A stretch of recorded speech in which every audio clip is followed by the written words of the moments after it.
வணக்கம். குருஞான ஜோதிடாலயம் பழனி சேலத்திலிருந்து. இன்று ராகு செவ்வாய் சேர்ந்திருந்தாவோ, ராகுவுக்கு செவ்வாய் திரிகோணத்தில் இருந்தாவோ என்ன பலன் அப்படிங்கிறத நம்ம பார்க்கலாம். இப்போ ராகுவோட எந்த வீடாக இருந்தாலும் சரி, எந்த வீடாக இருந்தாலும், நேசமாக இருந்தாலும் சரி, விருச்சகமாக இருந்தாலும் சரி, எந்த வீடாக இருந்தாலும் ராகுவோடு செவ்வாய் இணைந்திருந்தால் அவங்களுக்கு பொதுவாக அவங்க வீட்டில் சொத்து பிரச்சனை கண்டிப்பாக இருக்கும்.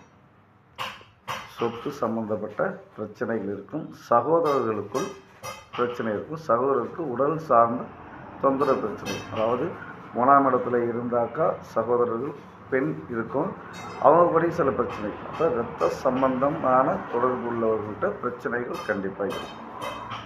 உங்களுடைய ஜாதகத்தில் அது இருக்கா என்று தெரிஞ்சுக்கணும். தெரியலை அப்படின்னா எனக்கு கால் பண்ணலாம், நான் அதை சொல்லலாம். ஜாதகம் பார்க்க 200 ரூபாய் தான். திதி சூன்யம், முடக்கு, நாமயோகம், கரணம், கரணாதிபதி, இதெல்லாம் வச்சு நாம் ஜோதிடம் பார்த்து சொல்லுவோம். முழுமையாக ஒரு ஜாதகத்தை யோகமாக்கி கொள்ள பஞ்சாங்கங்கள் 5 வச்சு, அதாவது நாமயோகம், நட்சத்திரம், வாரம், திதி, இது எல்லாத்தையும் வச்சு நாம் ஜோதிடத்தை நம்ம தெரிஞ்சுக்கிட்டோம் அப்படின்னா அந்த ஜாதகத்தை யோகமாக்குறது எப்படி அப்படிங்கிறத நாம் பண்ண முடியும். நன்றி, வணக்கம்.